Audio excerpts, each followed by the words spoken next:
Driving change, it is our mission here at KTNV because we want to elevate Las Vegas, making it a safer place to live for everyone.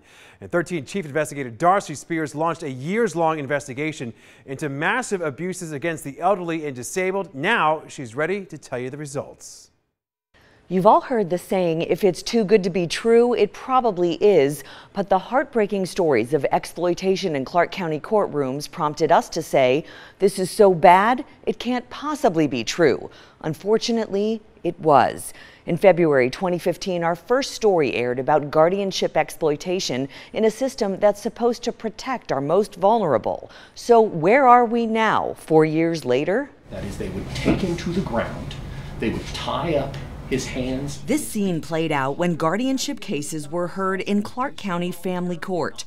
That's hearing Master John Norheim admonishing Terry Black, who was trying to move her father back home to care for him. He would be in a padded cell for a minimum of 3 days, up to a year, until he could be made docile enough to be transported to North Carolina. After we exposed Norheim's berating behavior on the bench, he was booted off adult guardianship cases. Some in the legal community say that's just one step our system has taken in the right direction.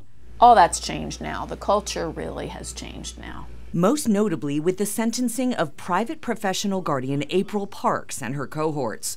Barbara Buckley is the executive director at Legal Aid Center of Southern Nevada. She was there last week when Parks was told she'd spend at least the next 16 years behind bars for exploiting those she was court appointed to protect. I think there was a sense of relief that it wasn't just considered, oh, this is a financial crime and should get probation. The court understood the devastation she caused. Buckley's office took on hundreds of cases after Parks left Nevada, pointing to what she calls the most significant change since our investigation started. Now, every protected person has the right to counsel. Which is a huge development. Many victim families we spoke with worry that the lawyers are just as predatory as corrupt guardians, but Buckley says there's a safeguard. That our attorneys are funded by our nonprofit and a fee that was introduced at the legislature.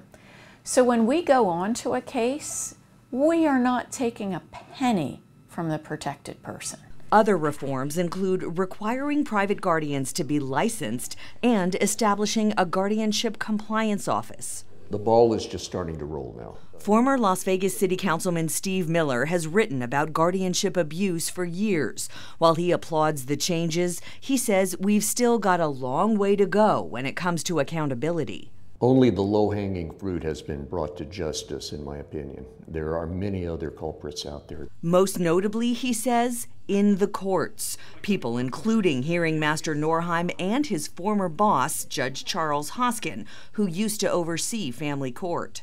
So the cancer's still there. When April Parks was charged with more than 200 felony counts of exploitation and other crimes, her actions were done with the court's blessing.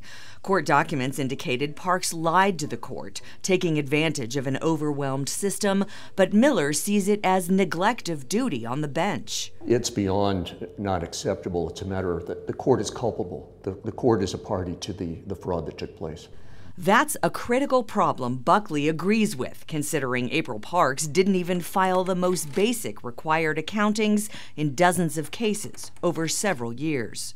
The court was just asleep at the switch, just rubber stamping every guardianship petition without examining what was going on in the cases. And it's that lack of oversight, Buckley says, paved the way for a pattern of abuse. We asked the court whether Norheim or Hoskin were held accountable in any way. The court said they couldn't comment, citing employee confidentiality laws. But they did provide a statement citing the additional resources they now have to protect the vulnerable. We have that posted on our website at ktnv.com. Darcy Spears, 13 Action News.